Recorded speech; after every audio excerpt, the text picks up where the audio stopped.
नमस्कार दोस्तों, आज मैं आपको धर्मराज जी और तुलसी माता की कहानी सुनाने जा रही हूँ। प्रेम से बोलिए धर्मराज जी की जय हो, तुलसी माता की जय हो।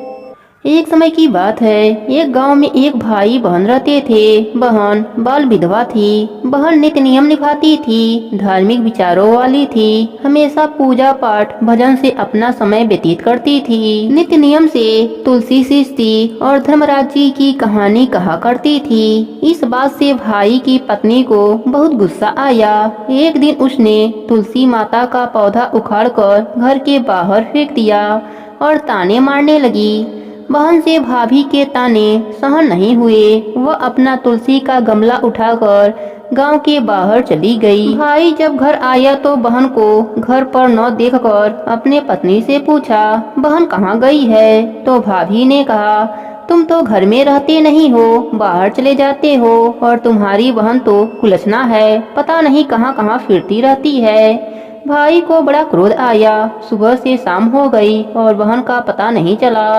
इधर बहन जंगल में जा रही थी, उसे कुछ नजर नहीं आ रहा था। वह एक पेड़ के छाया में बैठ गई और वहां बैठी बैठी रोने लगी। हे तुलसी माता, हे धर्मराज जी, मैंने तो कभी भी कोई भी अधर्म का काम नहीं किया। आप ही साक्षी हो और आप मेरी रक्षा करना।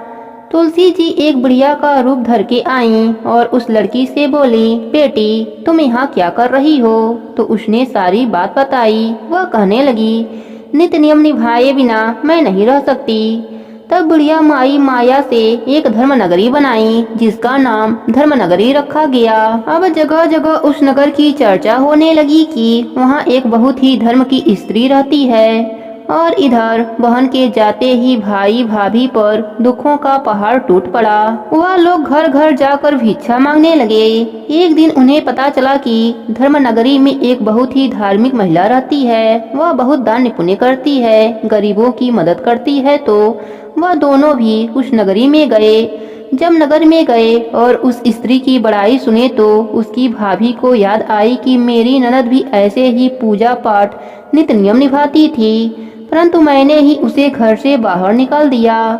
एक दिन दोनों भिक्षा लेने बहन के द्वार पर पहुँचे तो बहन तो देखते ही पहचान गई, परंतु भाई और भाभी अपने बहन को नहीं पहचान पाए, क्योंकि वह तो पूरे ठाट बाट से रहती थी। तब भाभी की आंखों में पानी भर आया तो उसने पूछा, आप क्यों रो रही हो? भिक्षा कम हो तो और ले जाओ, या कोई और तकलीफ हो तो बोलो, मैं तुम्हारी क्या सहायता कर सकती हूँ। तब भाभी और जोर जोर से रोने लगी और पैरों में गिर पड़ी और माफी मांगने लगी। तब वह बोली, आप लोग कौन हैं? तब वह बोली, ननदबाई मुझे क्षमा कर दो, परंतु आपकी आवाज से तो मैं आपको पहचान गई। मैंने आपको बहुत बुरा भला कहा है और आपके तुलसी जी को भी उखाड़ कर फेंक दिया।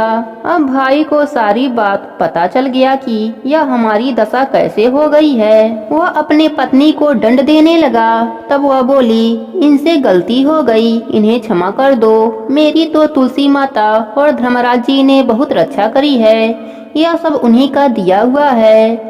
तब उसने तुलसी माता और धर्मराज जी से प्रार्थना की, हे माता, हे प्रभु, जो मेरे भाग्य में हो वह मुझे दे दो और अपनी माया समेट लो। तुलसी माता और धर्मराज जी प्रसन्न हुए, उसे खूब अन्न धन दिया और अपनी माया नगरी को समेट लिया। अब भाई अपने बहन को लेकर अपने घर गया। अब उसका घर धने धन से भर गया और खूब खुशी खुशी साथ में रहने लगे। अब ननद और भाभी मिलकर तुलसी सींचते और वहीं बैठकर धर्मराज जी की कथा कहानी कहते सुनते। धर्मराज जी की कृपा से उन्हें इहलोक में सुखों की प्राप्ति हुई और मरने के बाद स्वर्ग लोक की प्राप्ति हुई। हे तुलसी माता, हे धर्मराज जी, जैसे आपने विधवा बहन पर अपनी कृपा करी, वैसे ही अपने सभी भक्तों पर अपनी कृपा बनाए रखना। प्रेम से बोले धर्मराज जी की जय हो, तुलसी माता की जय हो। एक समय की बात है, एक गांव में एक पति पत्नी रहते थे। उनका एक बेटा और एक बेटी थी। बेटा बड़ा था और बेटी छोटी थी। धीरे धीरे समय बीत रहा था, बच्चे बड़े हो रहे थे और एक दिन जो बच्चों का पिता था वह किसी काम से गया था और एक गड्ढे में गिरकर उसकी मौत हो गई। बेचारी बच्चों की माँ अकेली रह गई। उसने जैसे तैसे अपने बच्चों को पाला, लेकिन वह ऐसी बीमार पड़ी कि खाट पकड़ लिया और एक दिन अपने बेटे से बोली, बेटा अपने बहन का ख्याल रखना, इसे माँ बाप का प्यार देना। भाई बहन से बहुत प्यार करता था। कुछ दिन के बाद माँ का स्वर्गवास हो गया। अब भाई बहन रह गए। भाई खेती बाड़ी का काम करता और बहन घर का काम करती थी। भाई अपने बहन के विवाह के बारे में सोचता है और इधर बहन अपने भाई के विवाह के बारे में सोचती है कि भाई का विवाह हो जाएगा, फिर वह विवाह करेगी। बहन बहुत ही धार्मिक और पूजा पाठ करती थी। वह नित्य नियम से तुलसी माता की पूजा करती और वहीं बैठकर धर्मराज जी की कहानी कहा करती थी। एक दिन अपने भाई से बहन बोली, भैया आप कहते हो पहले मेरी शादी होगी तो फिर आपका ख्याल कौन रखेगा, घर कौन संभालेगा, इसलिए भैया आपसे प्रार्थना है कि आप पहले अपनी शादी कर लो, भाभी घर में आ जाएगी, उसके बाद मेरा विवाह करना। भाई बहन की बात को मान गया। एक दिन उसके भाई का विवाह हो गया। भाभी घर में आ गई। अब वह अपने भाई और भाभी के साथ खुशी से रहने लगी। लेकिन उस लड़की की भाभी को पूजा पाठ पसंद नहीं था। वह हमेशा अपने ननद को ताने दिया करती थी कि जब देखो तब तुलसी के पास बैठकर कथा कहानी कहती रहती है, घर का कोई काम धंधा नहीं करती है। जब तुम्हारा विवाह होगा तो बारातियों को भी तुलसी खाने को दे दूंगी और दहेज में भी तुलसी ही दूंगी। कुछ समय के बाद ननद का रिश्ता भी पक्का हो जाता है और विवाह का समय भी आ जाता है। लेकिन जैसा भाभी ने कहा था वैसा ही किया। उसने तुलसी का गमला बारातियों के आगे फोड़कर खाने के लिए दे दिया। ननद तुलसी माता की परम भक्त थी और उसके प्रार्थना करने पर फूटा हुआ गमला स्वादिष्ट भोजन में परिवर्तित हो गया और भाभी ने अपने ननद को तुलसी की माला गले में हाथों में पहना दिया।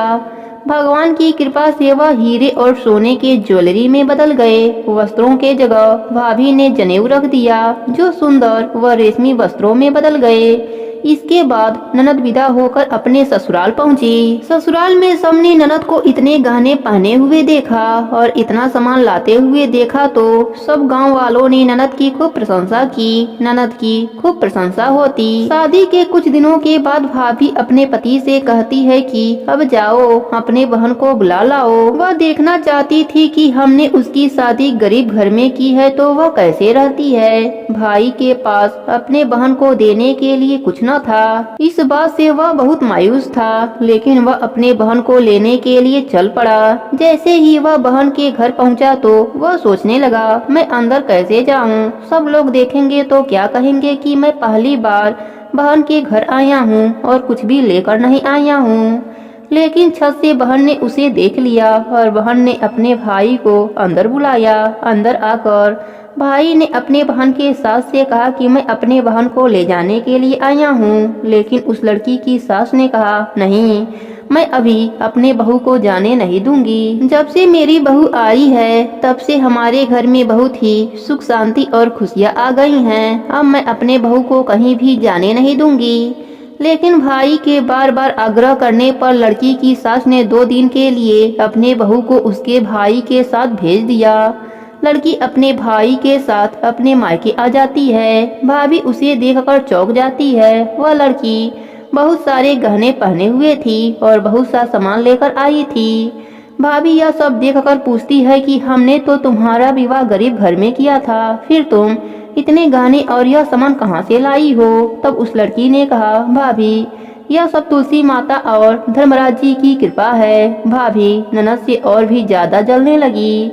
2 दिन के बाद ननद अपने ससुराल चली जाती है। इसके बाद भाभी अपने बेटी को भी तुलसी माता की पूजा और धर्मराज जी की कथा सुनने के लिए कहती है और कहती है कि तुम भी तुलसी माता की पूजा करो। देखो, बुआ ने तुलसी माता और धर्मराज जी की पूजा की तो उन्हें सब कुछ मिल गया। अगर तुम भी तुलसी माता और धर्मराज जी की पूजा करोगी तो तुम्हें भी सब कुछ मिलेगा।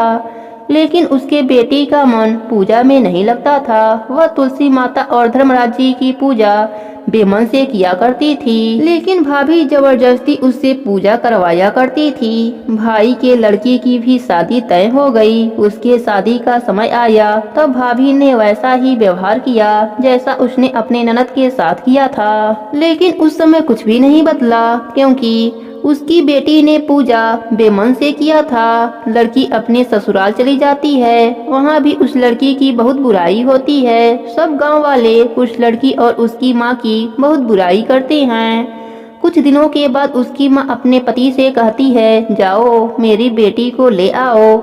उसका पति अपने बेटी को लेने जाता है और बेटी अपने घर आती है, लेकिन बेटी पर कोई गहने नहीं थे, कुछ भी नहीं था। वह बहुत ही गरीब हालत में थी।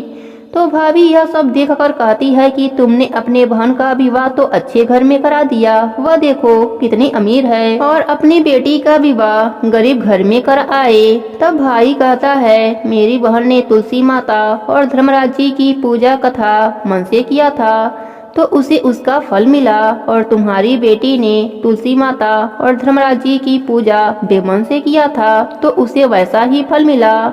जो जैसा करता है उसे वैसा ही फल मिलता है, इसमें किसी की कोई गलती नहीं है। धर्मराज जी हर पल धर्म की रक्षा करते हैं। उसकी भाभी अपने की गई करनी पर रोने लगती है और प्रभु से क्षमा मांगने लगती है।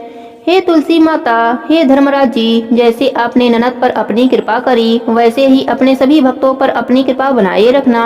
प्रेम से बोले तुलसी माता की जय हो, धर्मराज जी की जय हो।